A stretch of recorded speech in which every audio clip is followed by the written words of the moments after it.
racing arrived in New England in style when New Hampshire Motor Speedway opened its gates in the summer of 1990, the first super speedway constructed in the United States in 20 years.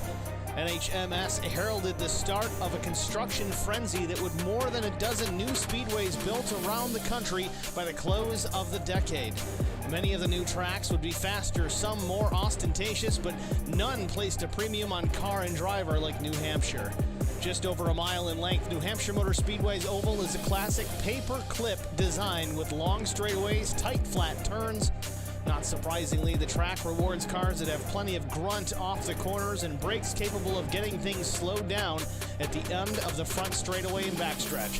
Not to mention the drivers who can baby those brakes from start to finish while making their cars work high and low in the turns. With an oval hosting a full slate of NASCAR competition, including Cup Series, Xfinity, Camping World Trucks, ARCA, Whelen Tour Modifieds, with permanent seating for more than 100,000 spectators. It's no wonder New Hampshire Motor Speedway is the undisputed home of the motorsports in New England. Tonight, it's a Superior Class Auto Racing Premier Series, and it's coming up next on HBR TV.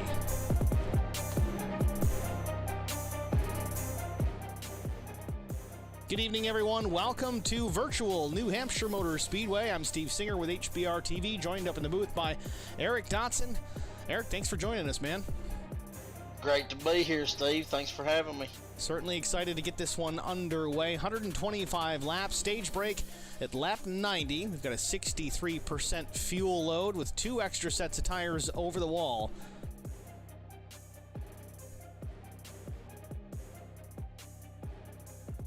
Eric, I think you had some laps here in practice earlier on. Tell us what your immediate take is on this place. I know some guys have mixed feelings about it. I liked it. I was, pretty much on pace here. I think if we have any problems tonight, it's going to be coming out turn 2. It seems like the paving may change right there, the surface of the track, and it was slick if you got up there and didn't hit it just right. As we see the 96 get loose right there. Will George back in the Superior Class Auto Racing Premier Series for a run here at New Hampshire. Out there on his second. No, this is his first lap, I believe.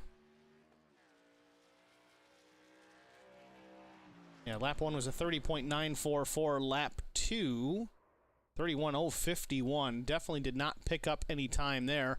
Mark Truxell on his out lap.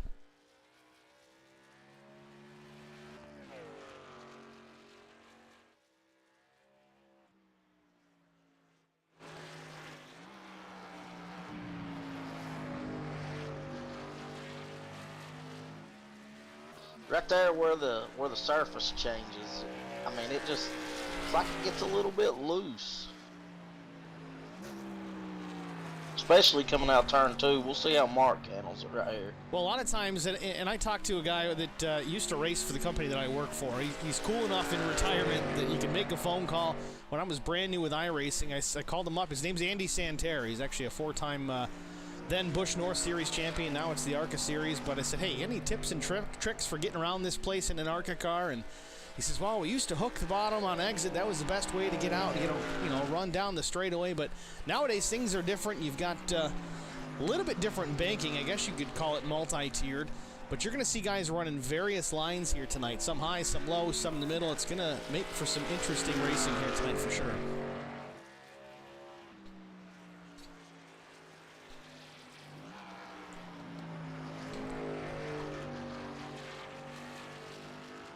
Mark Truxell off turn 4. First lap was a 31.094.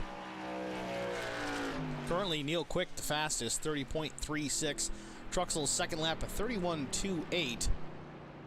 With just a minute left in qualifying, and we didn't get to everybody, but we never do. It's impossible. Everybody goes in their own little room and does it. But a few drivers not taking time. Eddie Rose, Cody Harger, Jamie Kerr, talking about the in-race, well, not in-race, but the race penalties, I guess you could say. We do have Cody Harger. He cannot qualify, will receive an EOL before the race. That's for his win last week.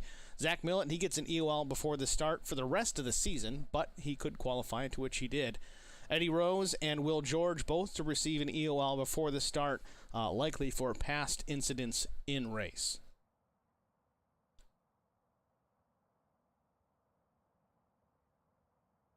Just waiting for the clock to tick down here. We'll go to our official starting grid in just a moment. Eric, you got a pick for tonight?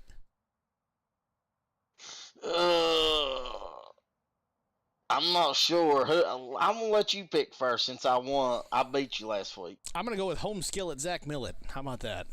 Zach Millett. The only thing worries me about Zach's coming through the field. Well, hold that thought. Let's go to our starting grid. On the pole position, it is the 2 of Neil Quick.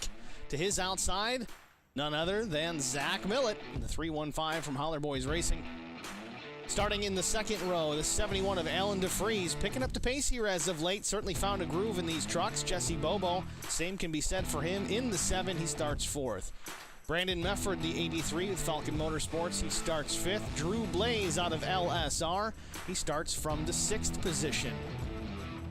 Starting in the 7th spot, the 89 of Brian Rose with Rob Hattenback. The number 99 starts 8th. Newcomer Austin Purnell comes from a neighboring league. The number 32 is going to roll off from the 9th position with another Lone Star Racing entry, Mike Fahey, the number 19, starting 10th. 11th starting position goes to Thomas McMullen with the 6 of Chris Gones to his outside. Alfie Charon, the number 39 from the OG Racing League.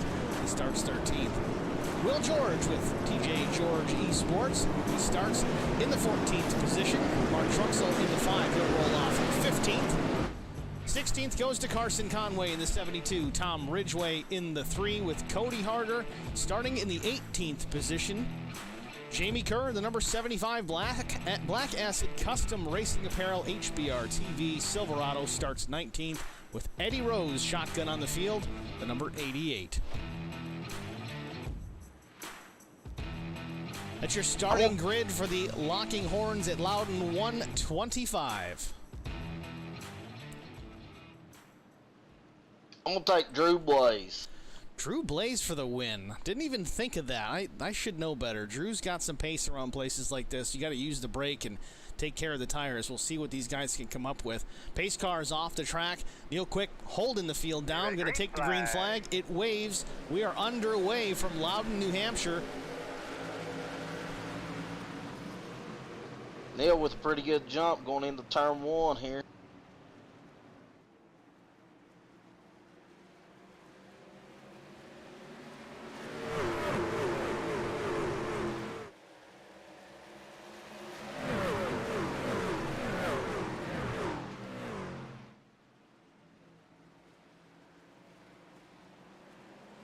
Looks like we got a battle for second pretty hard right now between Bobo and DeFries.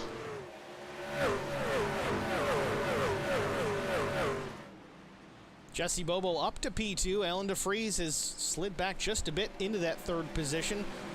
About 2/10 in the rear view mirror for Jesse Bobo, but at 2-3 truck lengths behind.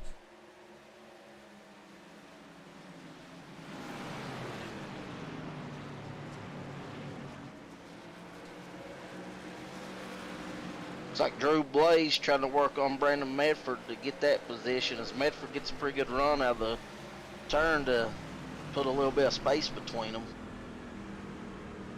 Right on board with Brandon Mefford, looking out the left roll bar on that bed of that pickup truck. Drew Blaze just hanging there, not going to push the issue too hard too early. Again, only 3 laps into this 125 lap event.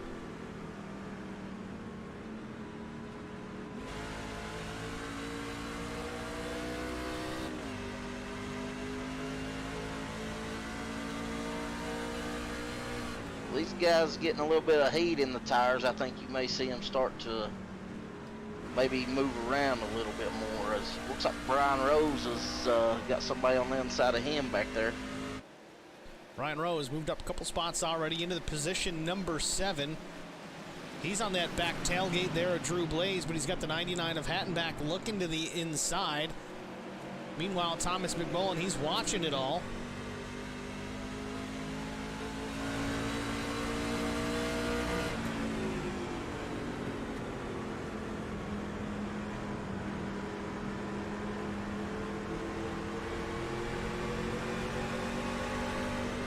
Hattenback got a great run off that turn. I mean, We know the outside normally gets the better run, but Hattenback making the bottom work right now. Brian Rose loses the spot to the 99. Move Rob Hattenback up to P6. Brian Rose back to 7th. Now he's got Zach Millett closing in. Zach started at the tail of the field, quickly up into the top 10, trying to get by teammate Brian Rose. Zach's wasting no time coming to the field. Clears the 89. Brian is playing the slow and steady wins the race strategy, it seems like. Tires are important here. If we go long ways on a green flag run, they're going to come in handy later on. Again, the stage break doesn't come until lap 90. Got Big Blue Kevin Blue in the YouTube stream chat. Drew Blay is going to get his first SCAR win tonight. We'll wait and see. He's got a good opportunity ahead of him here, running top 5 early on. Up a spot already, but Zach Millett with reckless abandon, not wasting any time whatsoever. Back to the bottom here, under the 99 of Hattenback. Not quite clear off of 4. Down the front stretch, still roughly side by side. Let's see how far into 1 that he goes. And we talked about this early on. Different lines going to be taken by many of these drivers. It's not to say one is quicker than the other. It just might suit one's driving style a little bit differently than the next. But you see Drew Blaze didn't need to take that mid to high lane. He did anyway, but Millett, he's down on the bottom side. It seems to be where the pass is going to go. We got a caution. Jamie Kerr possibly involved. We'll keep working on this thing for you. How you doing inside there? Says Zach Millett crashed. He didn't do that. Possibly Jamie Kerr involved in that one. The 75 HBR TV Silverado. Let's see if we can get a look at it.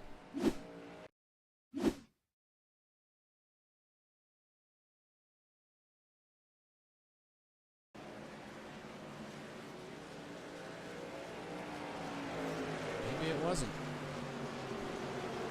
I thought I seen smoke coming out of his truck.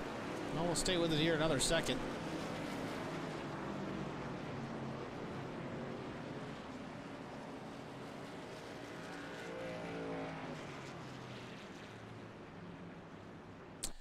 Yep, I don't know what it was. I don't see any issues there. What brought the yellow out? Tough to say, but we've got a couple takers on pit lane already. Again, only 2 extra sets of tires over the wall.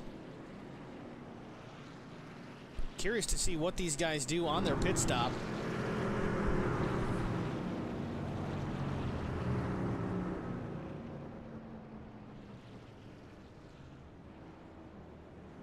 Fuel only for at least the 315 of Zach Millett.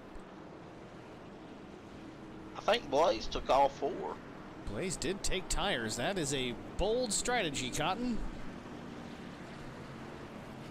10 laps in and you're already changing up tires with 1 set left over the wall.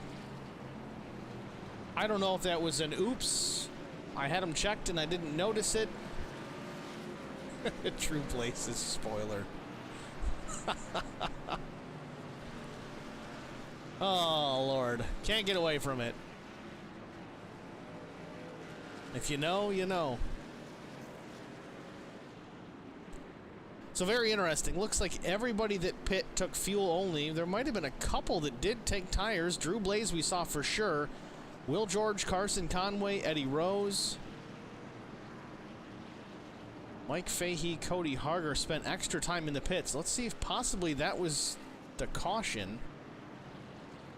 Let's see what we can see here with Mike Fahey, if there's anything to yield from that. Oh, there it is. Backing up again here, Cody Harger possibly. Gets into the 32 of Purnell.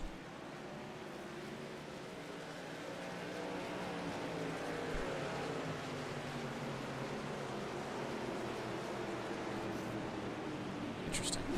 I'm surprised it threw a caution for that. Well, must have been just perfect. He was crossed up in the racing line. Might have been cars coming. I know he was near the rear of the field because that's kind of where he started with his win penalty. Pace cars off. We're going to go back to the green flag here at lap 12. Green flag. Neil Quick in the throttle right away. Jesse Bobo might have missed a shift. Everybody doing a good job to avoid a wreck behind him, though. Alan DeFries is going to take the second spot as we come to turn 1. Bobo tries to cross up. Brandon Mefford to the bottom, trying to make a move on the 7 as he tries to get organized and situated behind the wheel of that machine. Jesse Bobo definitely missing a shift, it seems, on the restart. You've seen a lot of those guys hitting the brakes in the turn. You could see their truck kind of show that indication for sure. We got 3 wide coming out of 4 here. 3 wide off of 4. We saw it 3 wide off of turn 2. Zach Millett, the bottom piece of the sandwich there, going into turn number 1. Now they get it sorted. Gets a couple cars past. Now Drew Blaze here, 10-lap newer tires. He's going to be hauling the mail to the front of the field. Let's see what he gets out of Zach Millett. Millett trying to pinch him down. Got a machine into the outside wall. I'm not sure if that was Jamie Kerr or Alfie Charon. Alfie running an HBR TV paint as well.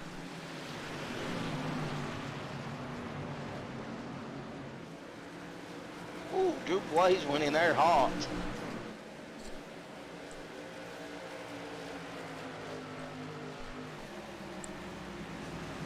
Zach Millett kind of showing some displeasure to it. I don't know if he realizes that Drew's on fresh tires or not, but that'll do it.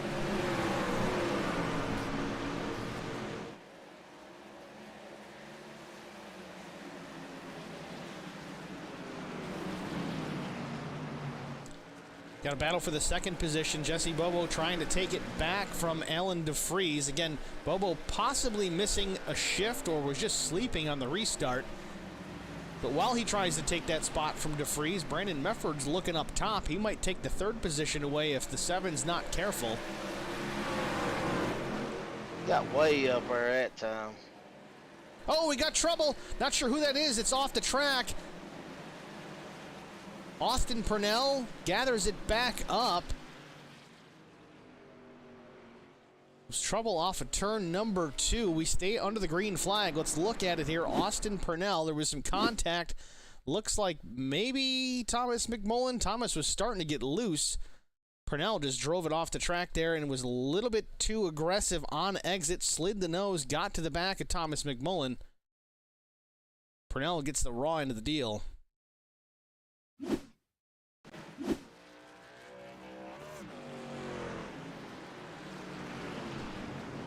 Take a look at Thomas McMullen here, see if he's got any significant damage. A little bit of rear end damage on that truck, nothing significant. Might actually pick up some corner speed because of that. You're going to lose it on the straightaways, but Brian Boyd in the Facebook stream chat. Brian, good to see you. Cheering on Will George.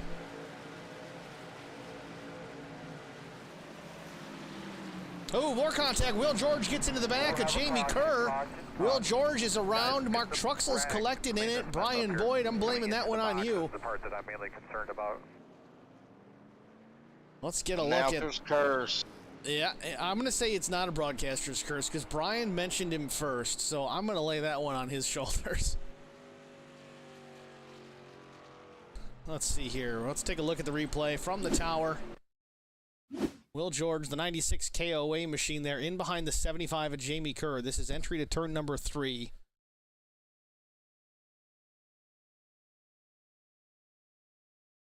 Jamie drives it in a little bit deeper than Thomas McMullen. Has to get on the brakes because he looks like he was gaining ground quickly. 96 of George gets into the tailgate. George goes around.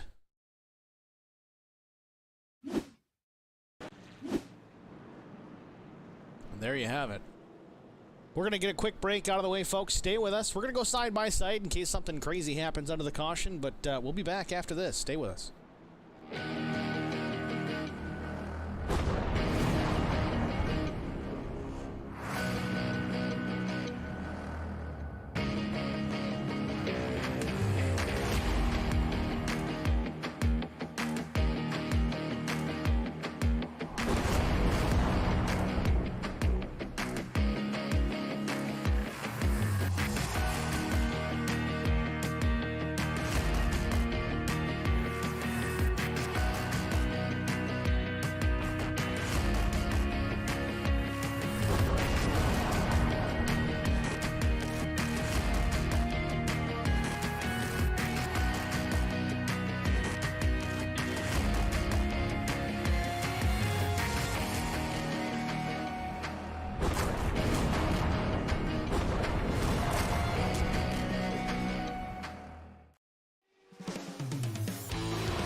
Welcome back as the green flag comes back out. Neil Quick into one, Alan DeFries to the outside. Now Brandon Mefford going to the bottom, trying to take the spot from DeFries. Mefford showed some speed the last few weeks. I know he's itching to get up there and put that truck in victory lane. Mefford, a relative newcomer to the SCAR series, has shown some speed for sure. It's going to be a force to be reckoned with going forward. He was kind of like Neil Quick coming in midway through the season last year. Now it's Mefford. Absolutely, without a doubt. Neil Quick, you know, he's came in here and ran very good and had some good races, and he's leading right now. With a name like Neil Quick, you kind of got to be fast. Absolutely. Catching some other battles through the field. Zach Millett has gotten around DeFries. DeFries starting to slide back a bit. Brian Rose to the inside. Interestingly enough, Zach Millett decided he was going to take some tires on that last stop as well. Again, to me, it just seems early.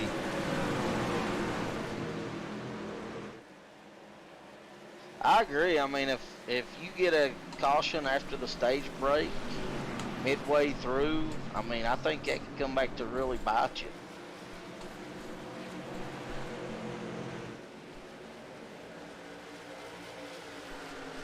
Jamie Kerr's worked his way up to the 7th spot. Alfie Sharon looking to the bottom. He's going to try and take that spot away. Alfie and Jamie Kerr both running HBR TV liveried paints.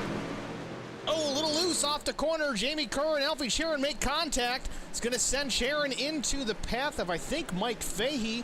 Caution does not come out. Everybody keeps it straight and out of everybody else's way, but bumper cars off turn 2 down the backstretch. Looks like Alfie got the worst of it.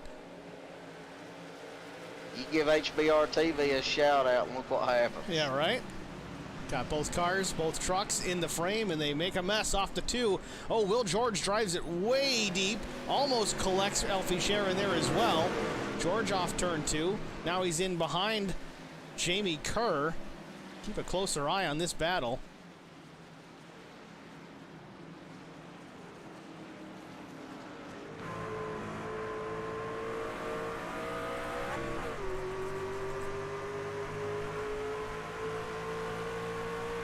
On board with Will George.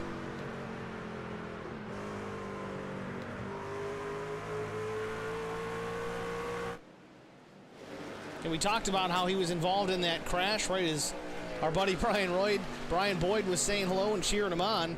But it doesn't look like it's hurt him too bad. Granted, he does have fresh tires, and we've got some varying strategy here across everybody in this race right now. But he looks pretty good, still on a lead lap. Yeah, no, he's making up time. I mean, he's done caught this group in front of him, and he'll be challenging them probably in the next lap or maybe even right here. Off turn 2 again with a run. Definitely fresh tires on that 96 truck. Closing rate is significant. Now you see Jesse Bobo here. He's in the 11th position. Jesse, I don't think, has taken tires at all at this point. That's going to explain the lack of pace out of the 7. But this could really pay off later on if he can just keep it on the lead lap all the way to the end of this stage, which is lap 90. It is a ways to go. It could pay off for him.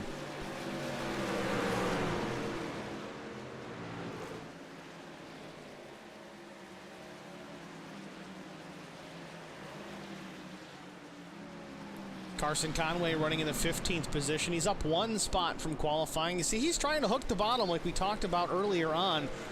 There's definitely some grip down there. Carson to the inside of Jamie Kerr as they enter turn number 1. Kerr goes up top.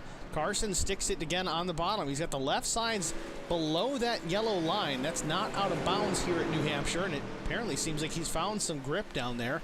He gives up a little bit of momentum on the straightaway, but not terribly too much. Curious if Carson took tires on that stop or not. It was a 25-second stop, so possibly tires, maybe some damage repair as well. I had to get out in practice and put a faster lap down than Carson. He's been talking trash to me, so. What was that lap, by the way?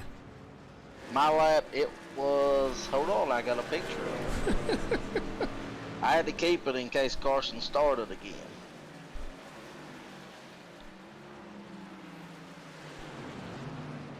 I ran a 30.628. A 3-0, 30? Yeah, 30.628. Carson Conway fast laps so far, 31:44 on the night. Up front, though, Neil Quick still with the lead, starting to put some distance back on Brandon Mefford, but look who's coming. Zach Millett with a little bit fresher rubber into third place. Again, had the EOL on the start. Didn't take tires on the first caution. Looks like he did on the second caution.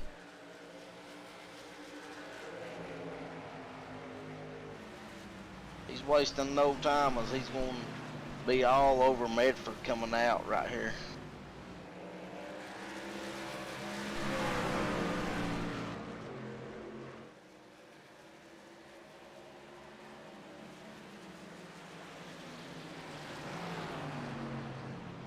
I'd say he'll be able to clear Medford down the straightaway here. He's got a lot fresher tires, so he'll get that grip coming out of the turn.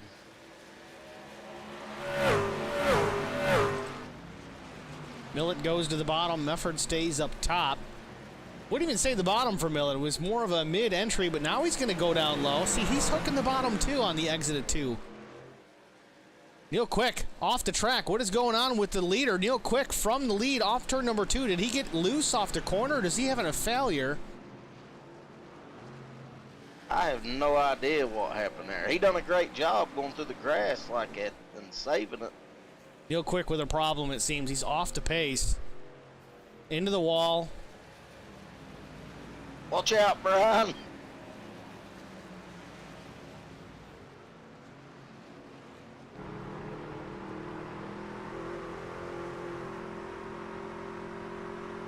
Yeah, I'm not sure what is going on with the 2. He seems under power.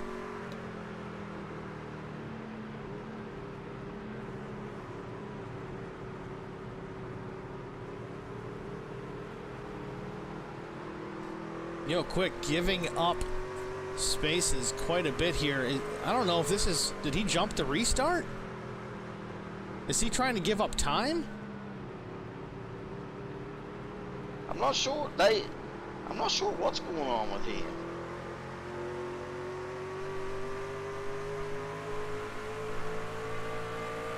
Tough to say. Neil Quick has slipped to the 8th position here, lap 35.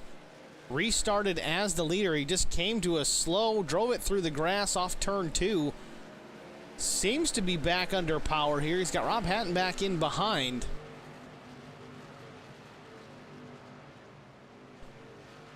Meanwhile, Brandon Mefford has taken over the top spot. Eric, I don't know if you can get over to race control and find out exactly what went on with the 2. Again, he seems to be back in the throttle, but I don't know if he was serving a penalty or what have you. If you want to check with those guys and get back to us, that would be very, very helpful. I got you. Neil Quick currently running in the 8th position.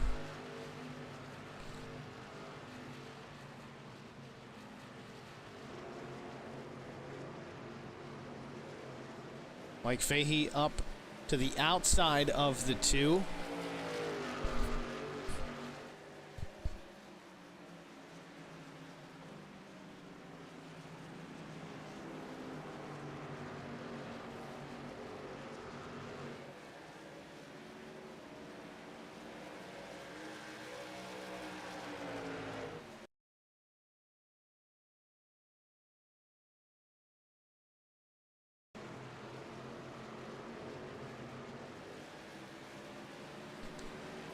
Neil Quick, again, he's regrouped. I'm not sure what exactly happened. I think Eric is going to check with race control and find out if there's any details behind that. But meanwhile, Zach Millett is about to take the top spot. He's to the inside, doesn't quite have Mefford clear. But lap 39, now he drives down to the bottom. Still, Mefford battles back to the high side. Clears Mefford, a little bit of a slide job off corner number 2, but down the back straightaway. That S4 guy takes the top spot. Mefford now back to second. Drives it way deep into 3, trying to stay with Zach Millett.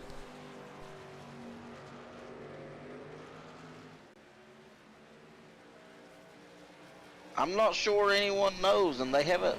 Nobody has called me to answer me. Very interesting. So no word. Find out what's going on with Neil Quick. Maybe he spilled a drink in his lap. Who knows? It's hard to say. A steering wheel could have came loose. I've had that happen at Talladega. My steering wheel come loose. Interestingly enough, Neil is over in the quiet room. We see that.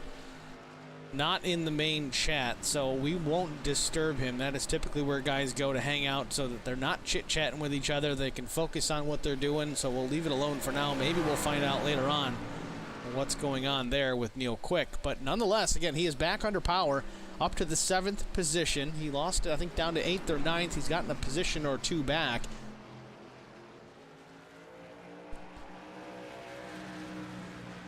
Checking some other battles throughout the field. Cody Harger's working his way back towards the front. Started towards the rear. Again, had a little mishap himself. Rear-ended, I think it might have been the 32. Austin Purnell brought a caution out. It wasn't a major incident by any means. A little bit of damage to that 66 truck, but nothing to be too concerned with. Clearly, he's up into the top 10. Just ahead of Chris Goins there in the 6th. Ooh, a little wiggle out of Cody off turn number 2. Might have scraped the wall with the right rear, but continues on. 25-second stop the last time he hit pit lane. We don't know if that was tires and repairs or just repairs. Zach Millett, last lap, 31.89. Cody Harger, a 32.25.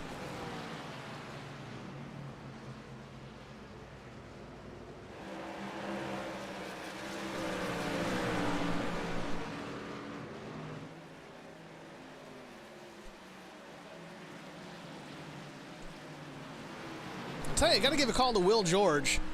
Here he is after that incident. He's been run into. He's been crashed. He's gotten himself into an incident. And here we are. He's sitting here top 5. 44 laps in. Now, again, tire strategy does come into play. Has a lot to do with it. You get a lot of these guys on varying strategies. You got Brandon Mefford up there running second. He hasn't pit at all today. That's pretty impressive. Drew Blaze, he pit at lap 9. And Mefford's last lap, only about a 10th, not even. We're talking 2/100ths of a second slower than Zach Millett. Millett's tires went on at lap 9. Mefford's went on before the green. That is impressive.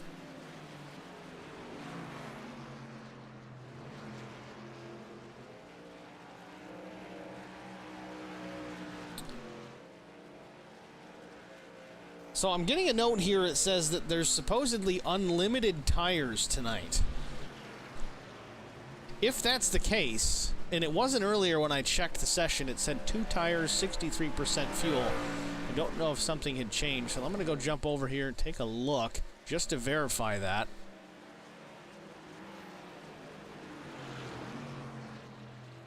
If that's the case, I'm surprised everybody hasn't pitted. Well, here's the problem. The Toyotas and the Fords have unlimited tires. Chevys have 2. So a slight issue, again, just an oversight. Sometimes it happens, but my guess is because it was advertised in SCAR, which is the league, of course, that we're running in. The league admins do a pre-race announcements, and it goes over all the details. Tells you when qualifying is, how many laps, when the stage is, how many sets of tires you've got to use, fast repair, no fast repair, and how much fuel everybody gets. Luckily, everybody's got the same amount of fuel, so that's not going to play a part. But with unlimited tire changes, though, in the pre-race or driver's meeting, I guess you could say, it's listed as 2 sets. Guys that burn more than 2 sets will likely get a DQ. Now, it's going to be hard to police that. We can go back and watch the replay. But Brandon Mefford, while we talk about it, he hits pit lane. So we've had this issue before in SCAR back when I was racing. and they actually had like random people have to take a picture after the race of their tires and send it in. So maybe something like that again too. Yeah, it could be. I don't know if in that case. I think it was. Yeah, see, Meffert's taking tires. Drew Blaze is taking tires. So Blaze is on his second set for certain. We saw him change tires under that first caution 9 laps in. Meffert is down and away. Drew Blaze down and away. Zach Millett still out in front.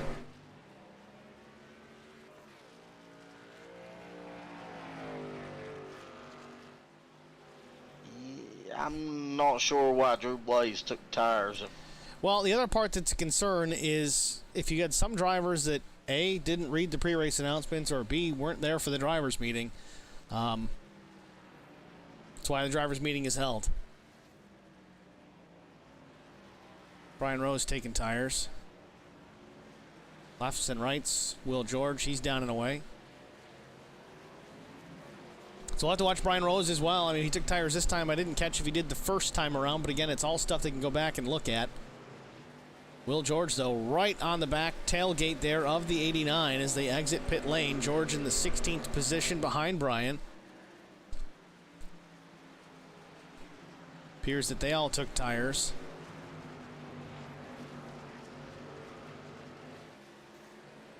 Yeah, when we get a caution, I'll go to an in-race pit reporter and try to see what's going on there. Yeah, best bet's to see if he can pop into Cody Harger's ear, and maybe he doesn't know about it, maybe he does. Just see what the situation is going to be. Yeah, I don't want to mess with them too much under green, so I'll go in pits next yellow flag we have. We will have one at lap 90. If not before, we'll have the stage. Absolutely, yeah. If we get a yellow before the stage end, absolutely, we'll have you pop down to pit lane, see what you can find out, and if not, we'll just do it at the stage. No big deal. 53 laps in, though. We got a little bit of time to go before we get to that halfway. It's not really a halfway break, clearly. 90 and 125. They don't really mesh that well as far as the halfway is concerned.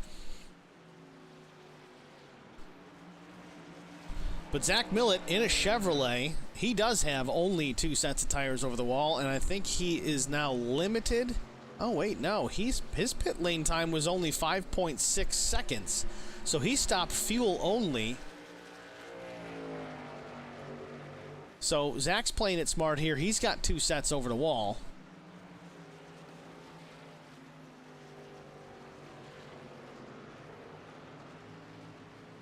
Ooh. Millett in pit lane.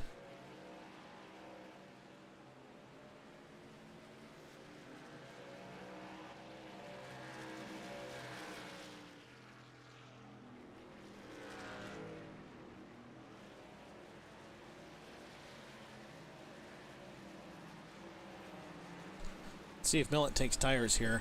Would not be a bad place. Yeah, he's going to definitely take it. Now, if you're on a 2-set strategy, which everybody should be, because again, that's what the pre-race announcements were, this is a pretty good time to take these, because this will give him good tires from here until the stage break, which at that point he can decide, okay, I'll take tires again, and he's only got to go about 30 laps to the finish on that set at that point. So really, Millett playing this the right way on a 2-set strategy. Chris Goins, though, he's taking over the top spot. 38 seconds was his last stop. I don't know if all these guys had some damage to repair or if they were in pit lane trying to make a decision. There's a little bit of right front damage on that eye-lending F-150.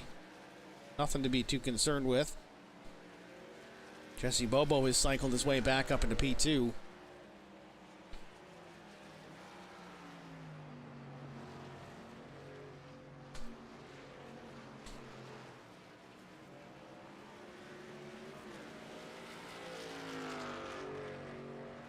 So let's give it a shot here. Let's try and go through the field. I know everybody's got different strategies here, but we'll try and bang it out right now. Our lead lap trucks, Chris Goins, of course.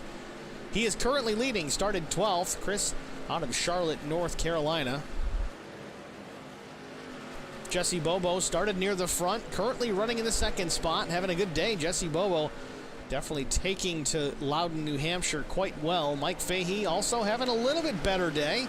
He's up in the top 3. He's up 7 spots, started top 10. Brandon Mefford, strong as always, currently running in the 4th position, started 5th. Zach Millett, after his pit stop, he's going to start plowing through the field here in a hurry. He's got 3 wins on the season: Rockingham, Circuit of the Americas, and Iowa. Let's see if he can notch another one here in New England. Drew Blaze up into the 6th position, right where he started. Keep a close eye on the one truck. He's definitely going to find a way to squeak his way at least into that top 3, if not podium. Checkered flag finish for Drew Blaze. We'll see. Brian Rose up to the 7th spot again, also right where he started. He had a plan coming into tonight. Just take her easy, take care of the truck, get her home in one piece, and see if you can be there at the end. So far, it's doing well. Brian Rose hasn't really lost, hasn't really gained, but there's still plenty of racing to go. Will George involved in a couple of early race incidents.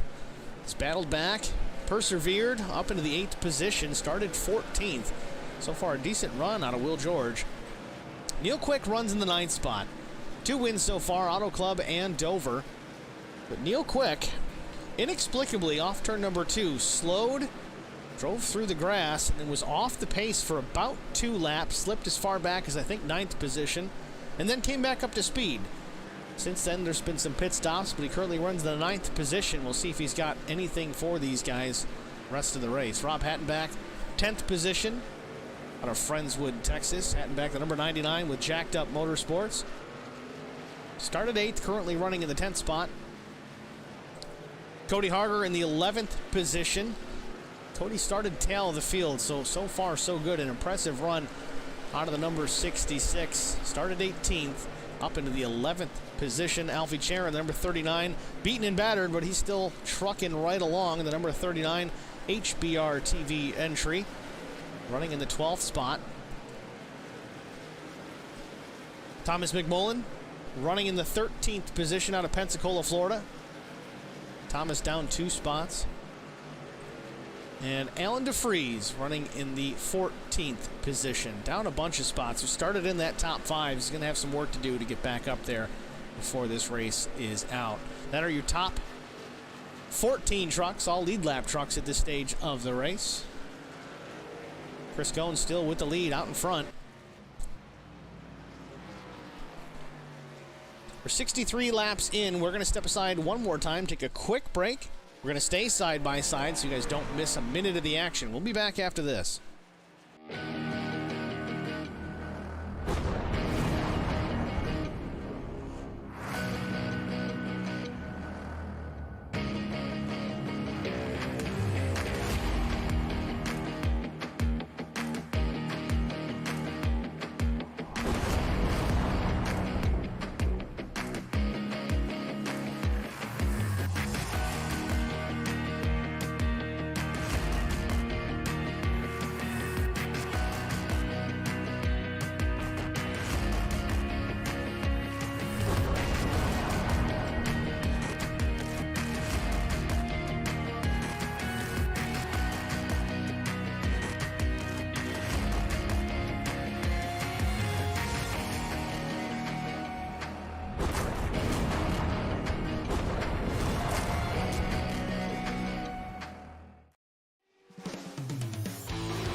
Welcome back, ladies and gentlemen, to Loudon, New Hampshire, the New Hampshire Motor Speedway. Zach Millett still out in front.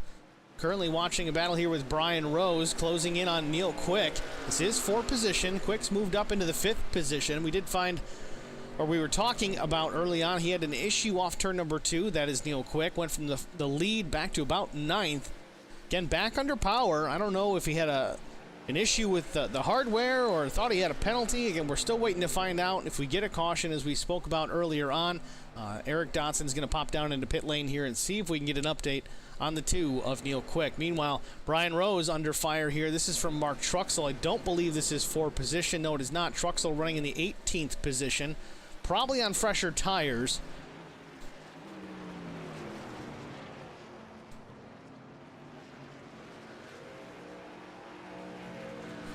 Got about 21 laps shy of the stage end.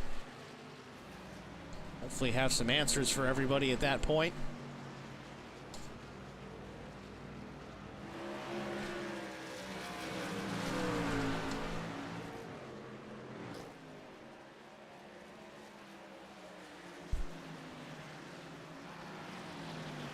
These guys are pretty spaced out right now. We got a few battles. Looks like Chris Goins is catching Miller. Goins is a lap down truck, though. He must have made his pit stop while we were away at break.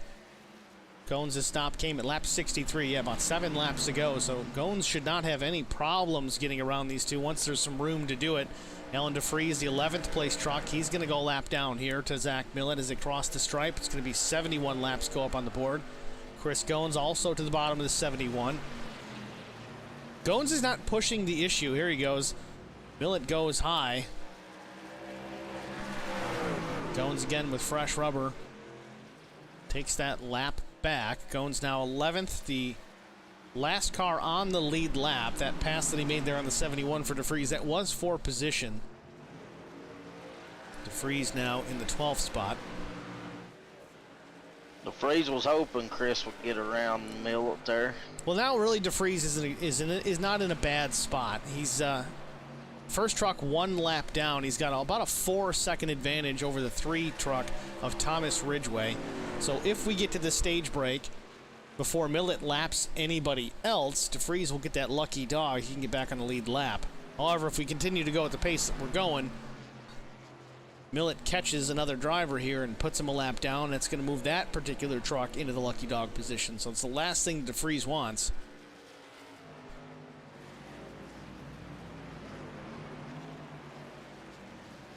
But at this stage, I think everybody else that's on the lead lap has fresh enough tires that may not come into play. Because really the last truck on the lead lap is Chris Goins. He's got fresher tires in the 315. He made his way back around. He took the lap back himself the hard way. Not the new generation way.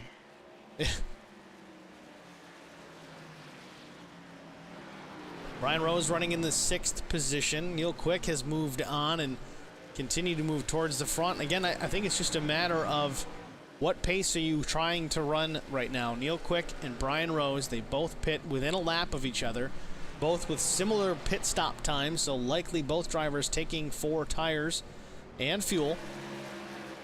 So not a major advantage from Neil Quick in that department. As he sets sail here, he's closing in on Will George for the 4th position. I think Brian Rose is just continuing to stick to a strategy. Save the tires as long as you can. Question is going to be, do you wait until after the stage and pray for a caution? You know, do you strategize for a win, or do you take tires? That's the safe play. Banking on a long green flag run to the finish, which, again, if we get the break here at lap 90, is really going to only be about 31 laps or so once we go back to green.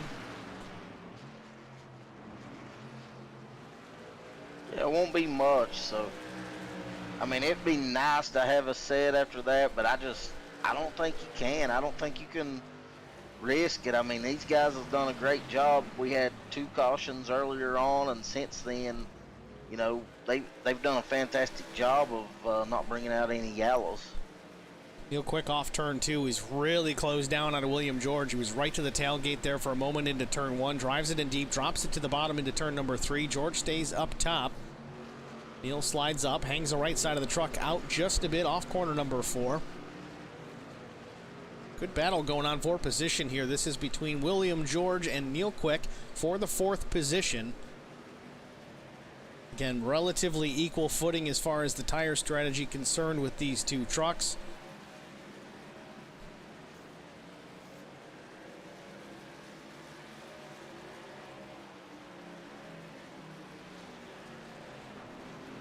Again, I'm still curious to see how race officials are going to handle this race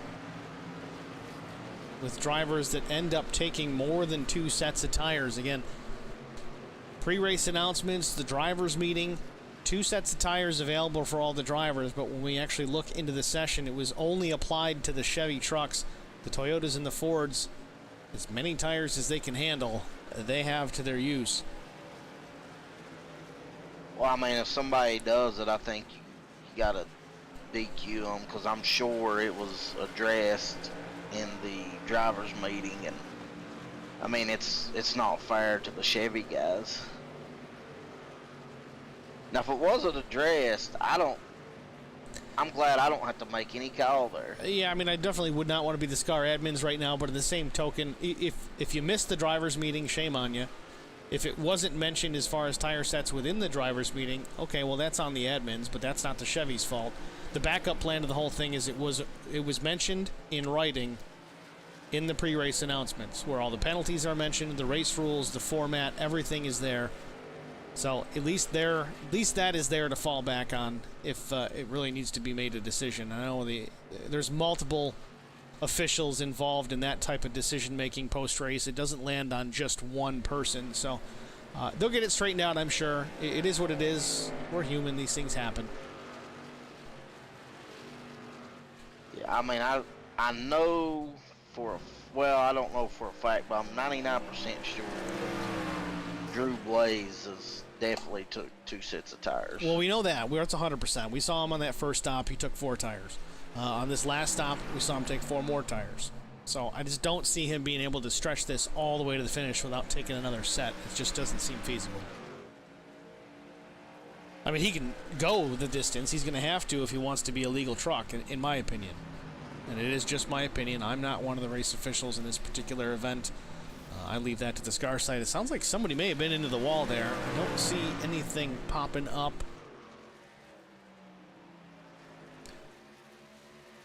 But Millett is closing in on Chris Goins here. I'm curious if Zach's going to push the issue here and try to put the 6 a lap down.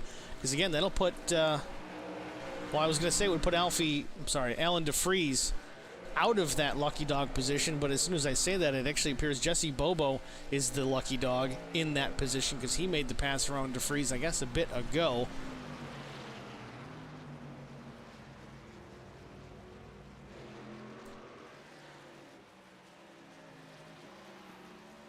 Jamie Kerr in the pits.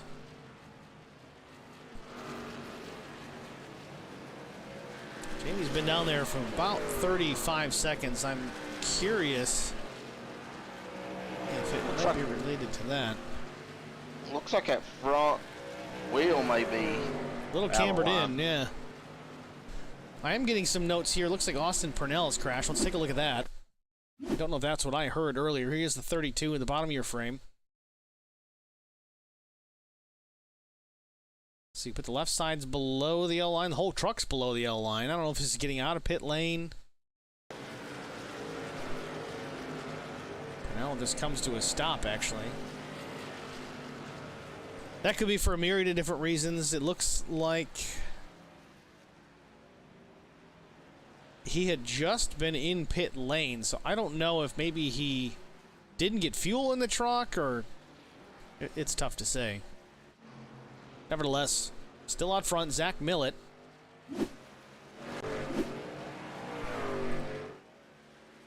$85 laps in.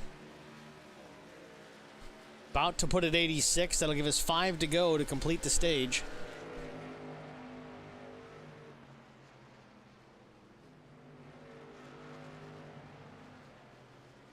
If you guys are out there watching this race here on Facebook or YouTube, again, I mentioned it every race here. I put that pinned message. Feel free to comment and interact within the stream. Say hi to us, who you cheering for, where you watching from, what are we missing, who do you want to see, you know, everything. Because we focus on the leaders a lot. We try to focus on the battles, but we don't always get to everybody. And again, this has been a long stretch of green flag racing, so things are kind of tamed down. So if you got something on your mind, let us have it. Be happy to try and get it addressed for everybody. Cody Harger running in the top 10 here in the 8th position. Again, having a good afternoon. A tough place to start tail of the field. 18th, he's up to the 8th spot, so he's one of our biggest movers, tied with William George. William George started 14th, currently running in the 4th position. So two of our biggest movers thus far at New Hampshire. I guess Will George probably kicking himself here to have the damage on the truck that he does. I think he would have been a contender. It's not to say that he isn't. Currently running top 4 here with the stage break about to come. He's definitely got a shot at this thing.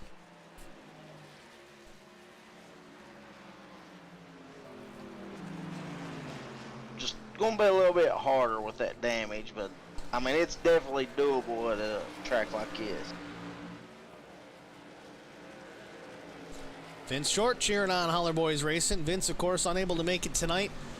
Unable to get the repaired hardware and PC back up and running for tonight's race, but I believe by tomorrow, I think, can have everything squared away and can get back in the car and continue to turn some laps. He's got multiple leagues he's running in, so certainly excited for Vince to get that handled, and we'll see him next week.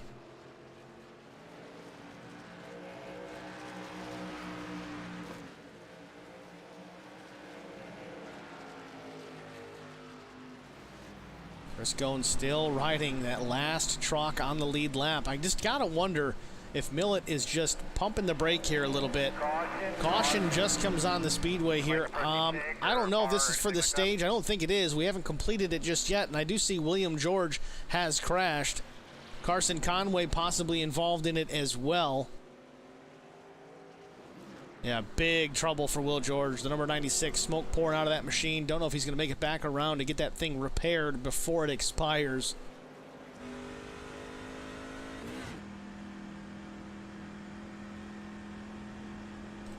Let's try and get a look at it, see exactly what happened with William George.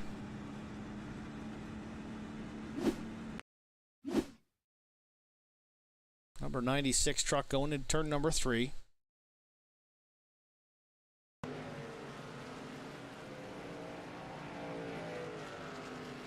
Oh, Carson Conway loses it by himself. Will George unable to get on the brakes. Not soon enough, at least. Makes contact, hard contact with the driver's side of Carson Conway. Let's watch it now on the Carson Conway end of things. Already in the spin. We'll back it up.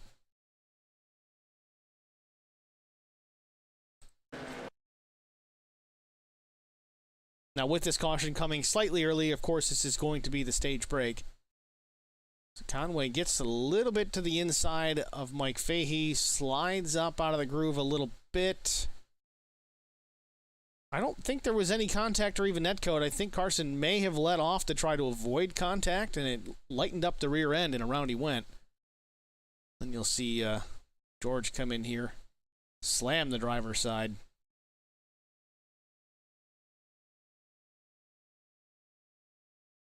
Boom goes the dynamite.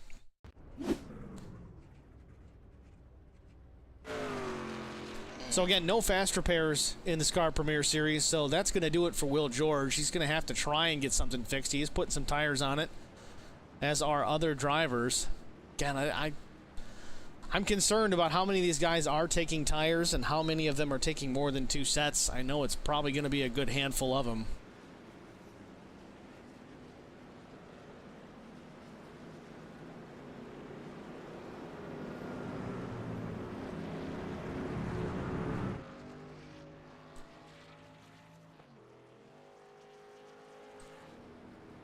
So through that, Zach Millett comes out of the pits, still the leader. Jamie Kerr there just ahead. Unlikely a wave around or lucky dog. I believe probably a wave around truck at this point. Kerr, I don't believe, is one lap down. I think he's multiple laps down at this stage. Meanwhile, Eric Dodson is down in the pit lane. He's going to check on the issues that we have at hand. Not just the Neil Quick scenario, possibly the tire issue as well. Hopefully have some updates from him when he gets back. Yeah, Jamie Kerr 8 laps down, so he'll get a wave around to get the tail end here, get him out of the way of the lead trucks.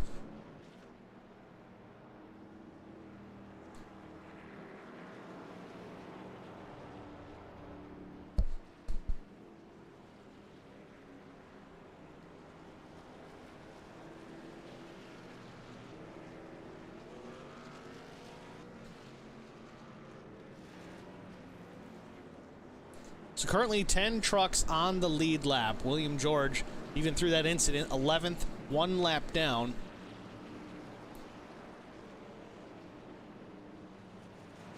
George has rejoined the race, though. Smoke no longer pouring out of the back of that KOA F-150. Giving it his all here tonight. Not willing to just quit and walk away. Quitters never win. Will George, though, has certainly given it the old college try. Had some issues early on in the race, some contacts, some spins, some small crashes, some bent sheet metal for certain, and this one probably the worst of the evening. But he's back out there as we're getting ready to go back to the green flag.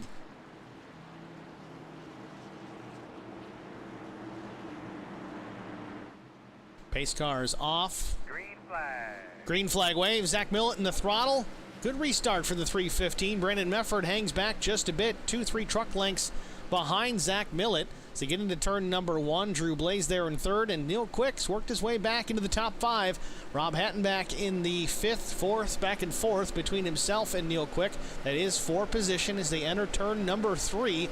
Neil Quick with a half truck advantage into the corner. Hatton back to the bottom. He drives it in deep. Can he clear the 2 off turn number 4? Not quite yet. Neil Quick, better drive off. He's going to carry that speed down the front straightaway. Eric Dodson back in the booth. Eric, you got a report for us? I do. The incident with Neil Quick, he lost his monitor, so he couldn't see anything. So took him a while to get it back up and running, and he still is having problems with the side vision. So he said, you know, I can't see that good. I'm trying to give everybody a lot of room right now. So it sounds like Neil Quick running a triple screen setup. So maybe he only lost 1 or 2 of the monitors. Hopefully not his center vision. Otherwise he'd be in deep trouble, because so far so good.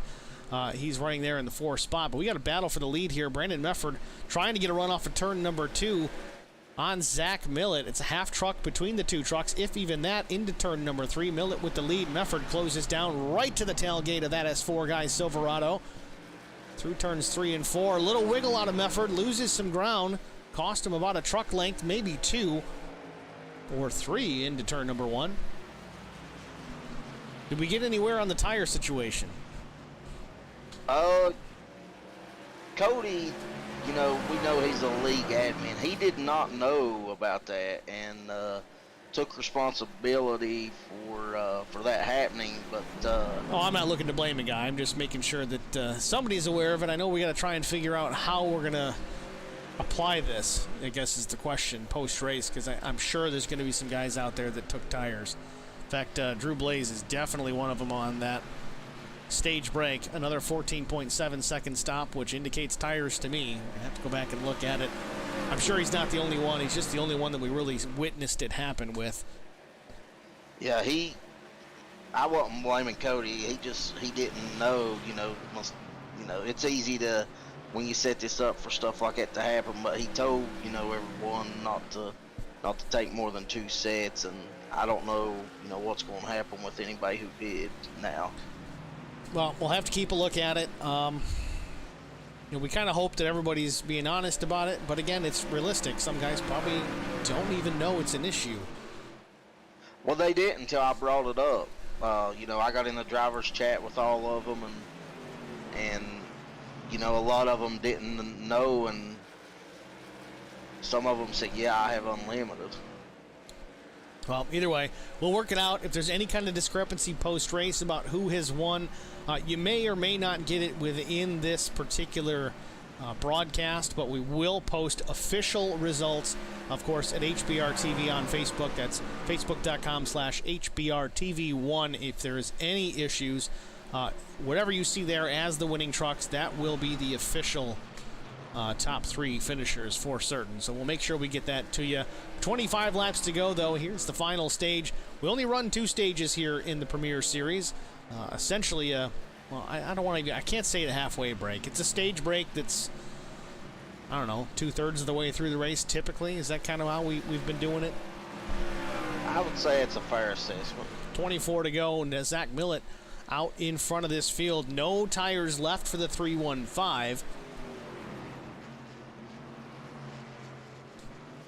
If this goes green to the end, that's not necessarily a bad thing. Millett was really able to put the power down and turn some pretty decent laps, especially later on in that run on an older set of tires.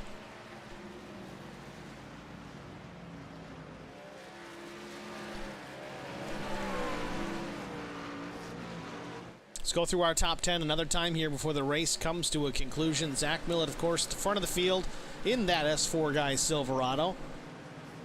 Millett out of Clayton, New York. 3 wins on the season already. Looking to put it at number 4 on the season. Brandon Mefford running in the 2nd spot. Joined not in time to run a full schedule, but likely going to see him return next season for a full schedule. Mefford running in the 2nd spot. Started 5th. Neil Quick started up front. Slipped.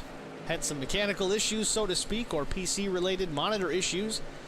Managed to keep the truck out of the wall, at least any hard impact. Everybody was able to avoid him. How that got through without any problems, that's just miraculous. Neil Quick, though, has slowly but surely worked his way back into the top 3. Try and track down leaders Millett and Mefford and see what he can get result-wise. Drew Blaze into the 4th position. He's up 2 spots from 6th. Rob Hattenbach started 8th, currently 5th. Having a good run. Hattenbach's run a lot of these races quite well. He's had some bad luck in many occasions, but he's got pace just about everywhere we go. I would not be the least bit surprised to see the 99 get a win here at some point before the season is out. Alfie Charon from the OG Racing League comes over here to the Scar Premier Series. Also, not a full season, not a full schedule, but possibly going to see him full-time next year. We'll see. 39 truck currently running 6th. He's up 7 spots, having a good run so far. Cody Harger, these two, well, I'll be honest, they didn't really get along for a while. Cody Harger came over to the OG Racing League for a bit, and these two butted heads quite a bit. Now they get along great. Of course, Cody being one of the admins here, Alfie was more than welcome to come over and hang out, and he's been a great addition. Cody Harger, not giving up in the racetrack, certainly. He's taken over the 6th position, moves Alfie back to P7. Thomas McMullen in the 8th spot, the Prince of Pensacola. I don't know if I said that earlier or not, but of course, Thomas out of Pensacola, Florida, running the Scar Premier Series again, up 3 spots in the 8th position. Jesse Bobo started near the front of the field. He's down 5 positions, had pace earlier on. Track position, maybe pit strategy not working out for him, currently running in the 9th spot. And then last truck on the lead lap, it is Chris Goins in the number 6, started 12th, running 10th. Your top 10 lead lap cars here at New Hampshire Motor Speedway with 18 laps to go. Millett putting on a clinic. We did talk to Zach a little bit in an earlier practice session, and though he was relatively quick, he didn't seem comfortable, didn't seem happy with the truck, how the feeling was. He did win a race here in the OG Racing League last season in that truck series. Ended up taking the championship over there, but he said the truck felt completely different this time. Didn't have the pace, didn't have the comfort that he expected to have. Again, fixed setups across both of those leagues. But it seems that he's finally come into his own here and figured it out as he has checked out from Brandon Mefford. 2.5 seconds back to the 83. But I got to ask, Eric, with 16 laps to go, has Millett put the hammer down a little too hard here? Is he burning up his stuff a little too soon? Is everybody behind him starting to save their stuff? Are we going to expect to see this lead evaporate pretty soon? Zach's normally pretty fast and all throughout the race, but he's got a pretty good lead, so I would think that he's probably safe unless we get a caution. You know, if Medford's saving, Quick's saving, if we get a caution, it may come back to bite. Ooh, almost contact with Will George. That was close. Yeah, I don't think he expected to close in on him that quick. I'm going to back that up. There's nothing I can just quick click on that one, so we got to watch and see exactly how this went down. Okay, this is off turn number 4. Will George, the 96 truck, out of the throttle. He checks up. That could have also been a way to get him out of the lead.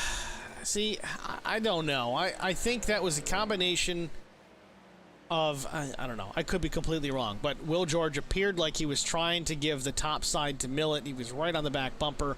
He checked up at the same time, which made matters worse because it makes things happen a lot faster for the 315. Millett went to the bottom because he checked up, but at the very same moment, Will George goes to the bottom as well, appearing to try and give Millett the top. I don't know of any bad blood between these two, so I can't imagine that was an intentional act by any means, but you never know. Either way, he gets through it. No harm, no foul. 13 laps to go. Millett still with the lead. Did cost him some time, though. It's about 2.1 seconds back to Brandon Mefford now. It was 2.5 before that, well, near heart attack moment for Zach Millett.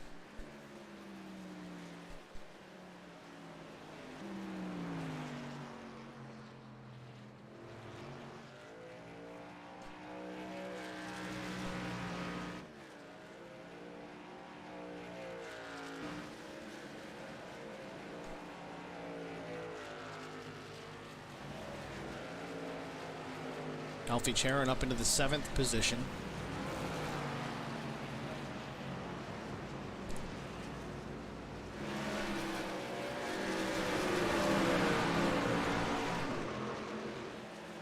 Yeah, I don't think it was intentional. As I watch Alfie catch the 96 off turn number 2, Will George way underpowered down the straightaway.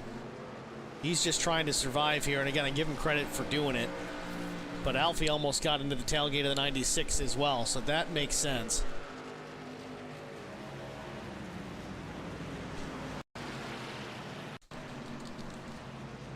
Yeah, I don't think, well, I'm like you, I don't think it's intentional. It's just way underpowered.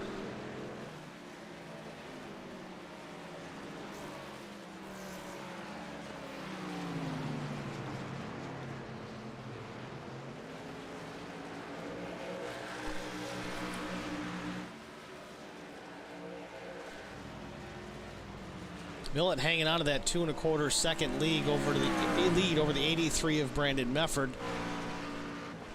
Lap times pretty close between the two. Millett a 78, Mefford an 80, Neil Quick an 82. Top 3 trucks very evenly matched here late in the run. 10 laps to go.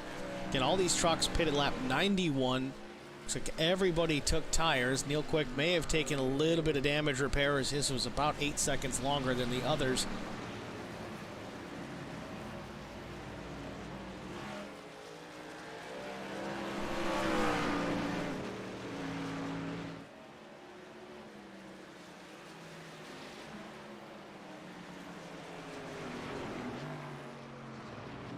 Brandon's ran a good race.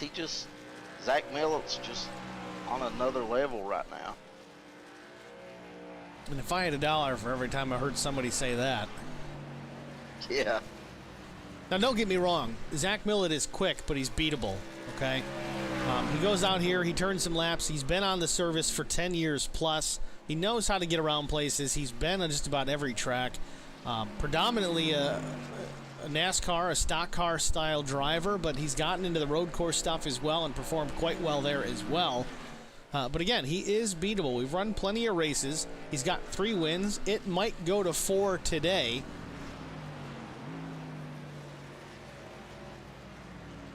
You can't count your eggs till the chickens are. Well, I messed that completely up. You can't put all your eggs in one biscuit? Wait a minute. That's not right either.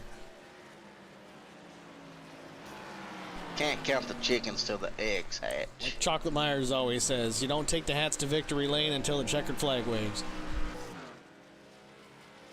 Yeah, I mean we've had some crazy stuff happen in the last few laps. 6 laps to go. Caution could change everything. I don't know who would have a set of tires still remaining, especially on the Chevy side. We kid because we care. Again, they'll get it all sorted out. I know you guys are probably watching going, oh man, what are they going to do? They'll get it worked out, I've no doubt. Might be some hurt feelings, but if they didn't read the pre-race announcements or they didn't listen to the driver's meeting, that's on them. Vincent Short, can't put all your Datsuns in one basket. I guess it depends on if they're matchboxes or not. That's what Vince Short says. 5 laps to go for Zach Millett. Healthy lead over Brandon Mefford, 2.3 seconds. If Mefford is saving anything, now is the time to show it. Millett 31.82 the last time, Mefford a 31.89.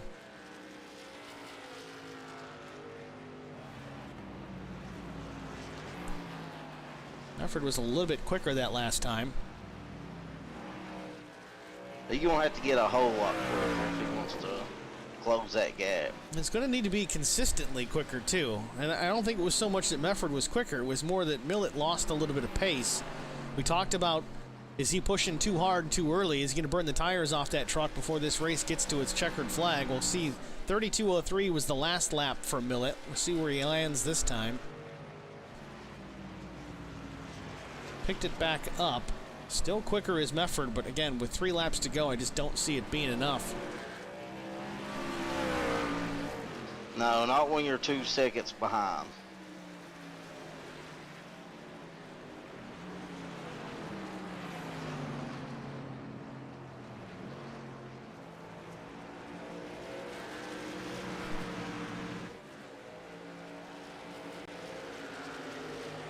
Two laps to go for Zach Millett, encountering some lap traffic. Mike Fahey goes to the top side, yields the position to the leader. Next on the docket there is Carson Conway.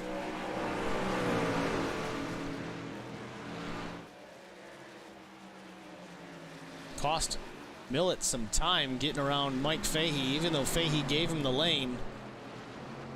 Deficit 1.6 seconds. Millett off turn number 4, getting the white flag.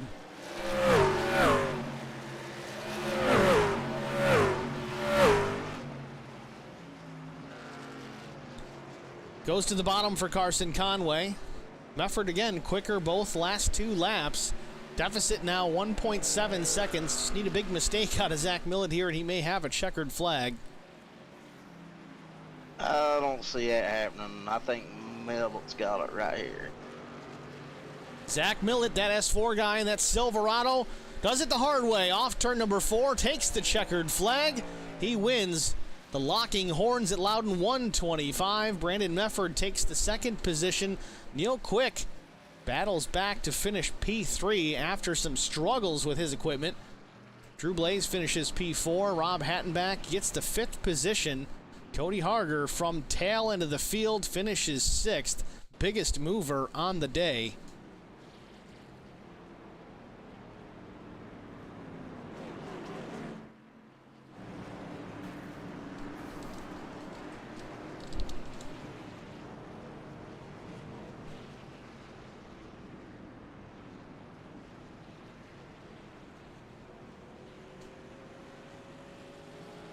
Zach Millett, your winner here at New Hampshire.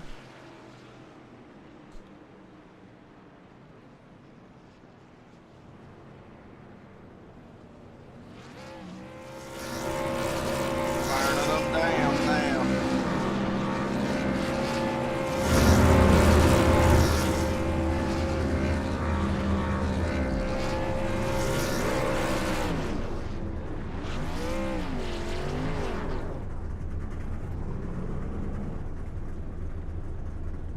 Man certainly knows how to do a celebration on the front straightaway below the flag stand. We're going to step aside, get a break out of the way, and be back with our top 3 finishers after this.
Welcome back, ladies and gentlemen, to New Hampshire Motor Speedway.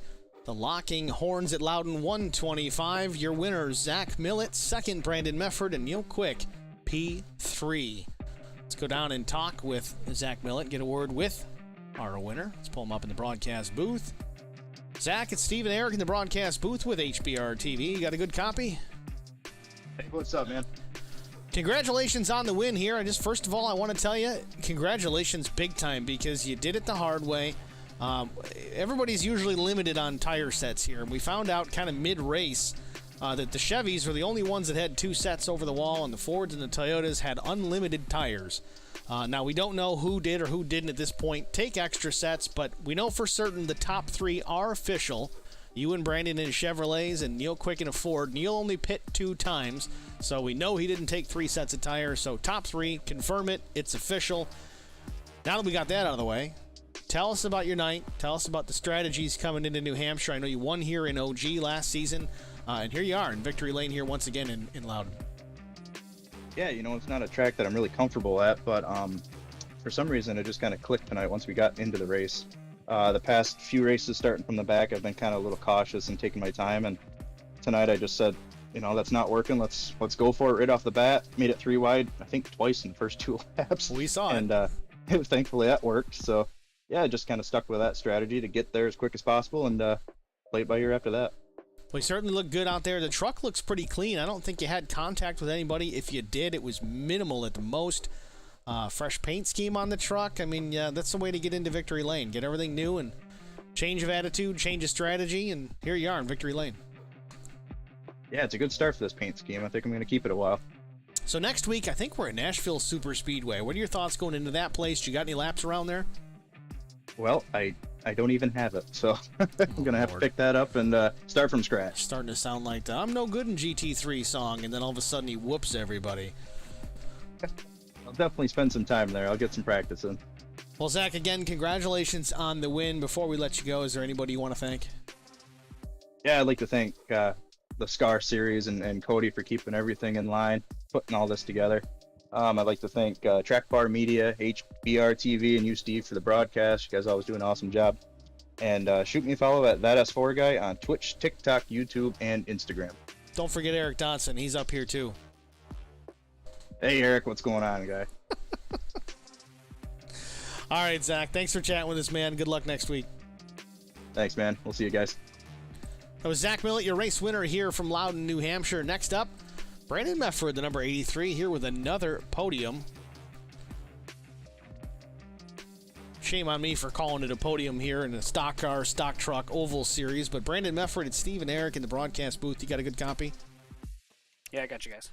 Congratulations once again. You started today in the 5th spot, worked your way up, cracked that top 2, and here you are finished with the P2 finished. Probably not what you wanted, but again, was there any catch in that 315 of Zach Millett?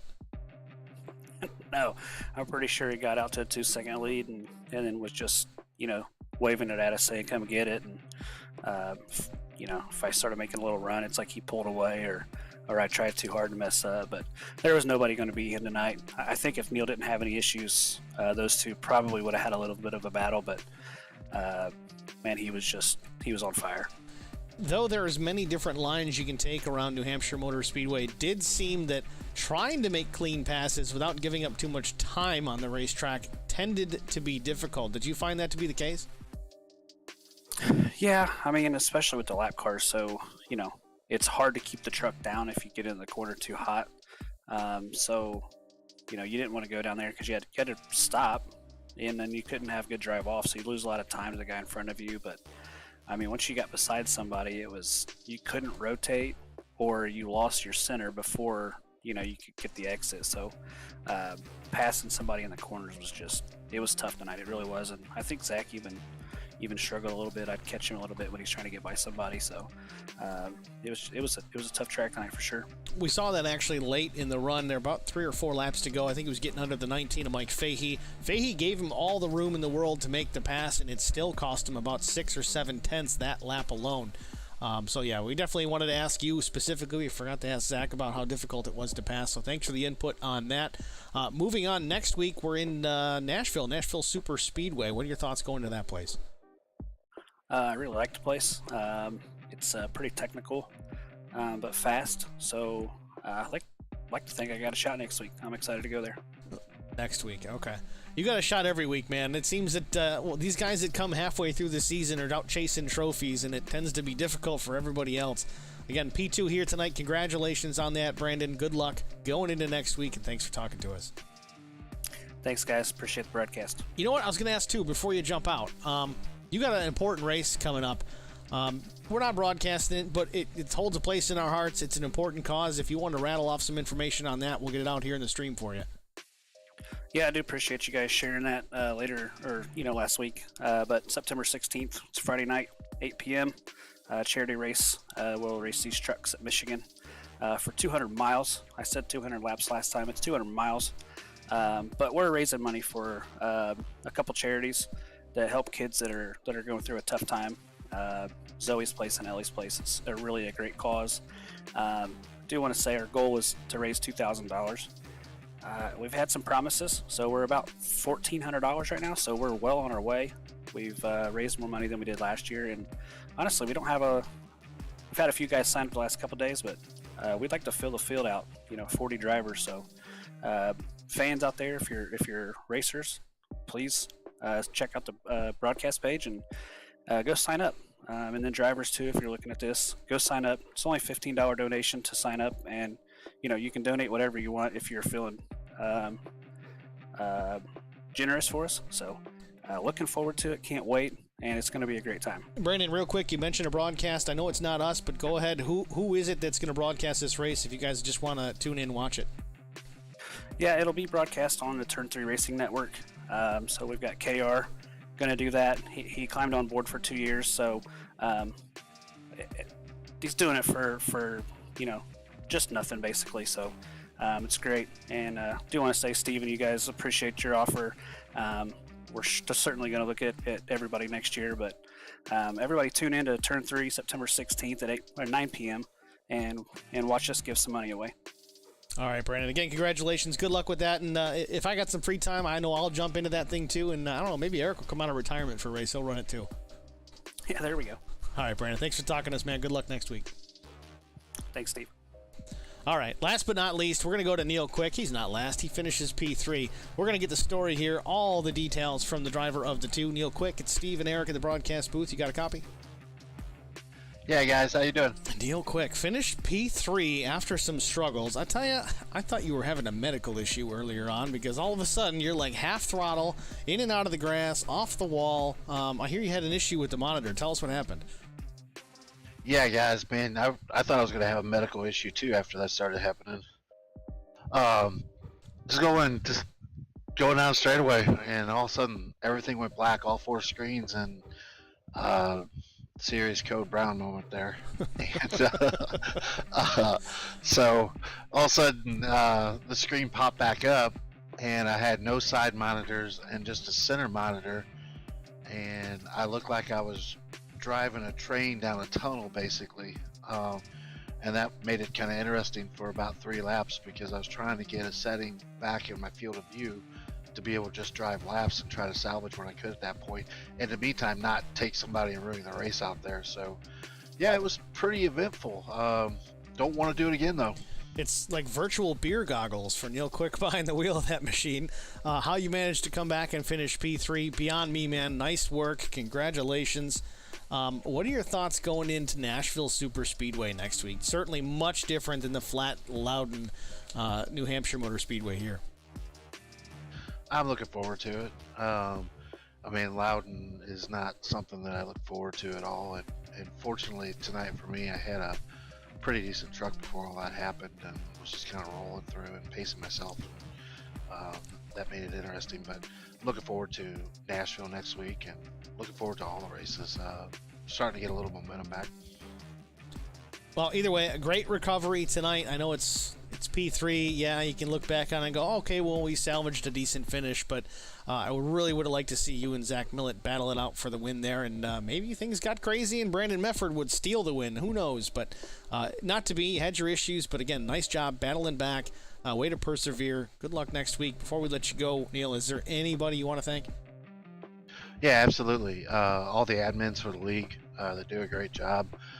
you and Eric with the broadcast, and of course the sponsors that make it happen for me: WR1, R&R Racewear, 5-Star, Trackbar Media, everybody that makes it happen. But yeah, I'm gonna throw it out there. I'm gonna lay down a gauntlet. We're gonna get old Zach Millett before the end of the year. Well, good luck, man. We're certainly looking forward to that battle. That's going to be a fun one to watch. Thanks, guys. Have a great evening. Have a good night, Neil. Was Neil Quick your third place finisher here at New Hampshire Motor Speedway? That is your top three. Let's take a look at the race results and everybody else.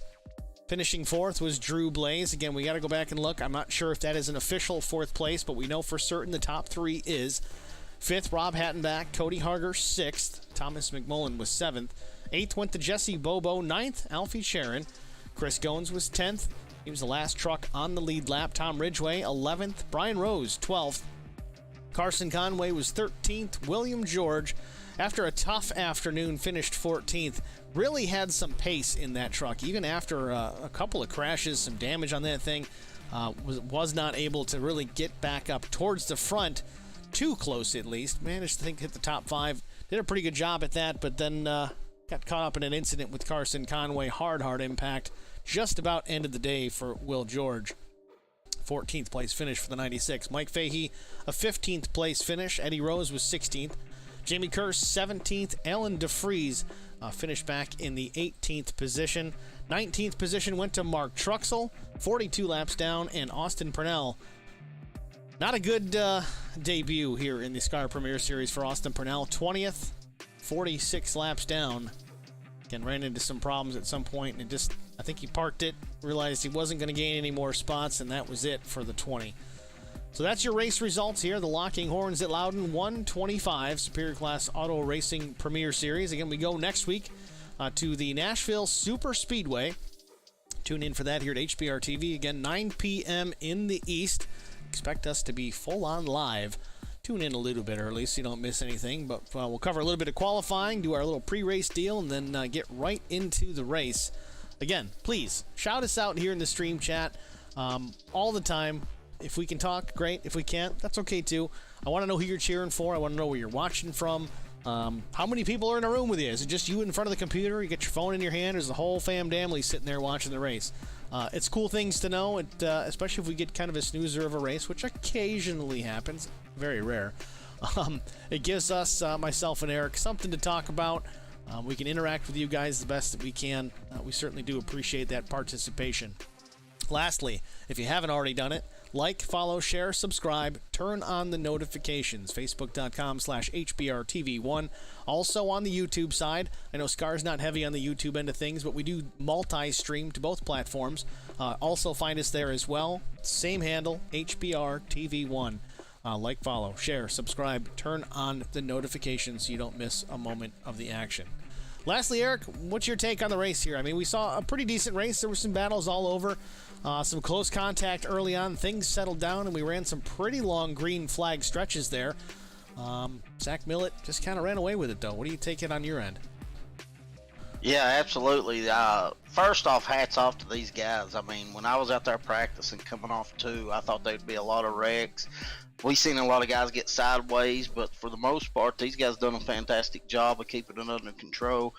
Zach Millett, from the back to the front, I mean, he just had his truck dialed in here tonight, and he done a wonderful job of executing his plan. Certainly did just that. So we do want to congratulate Zach Millett for the win here at Loudon, New Hampshire. Good luck to the entire field going into Nashville Super Speedway next week. I'm Steve Singer with HBR TV. For Eric Dotson, it's all for us. Thanks for watching, everybody. Have a good night.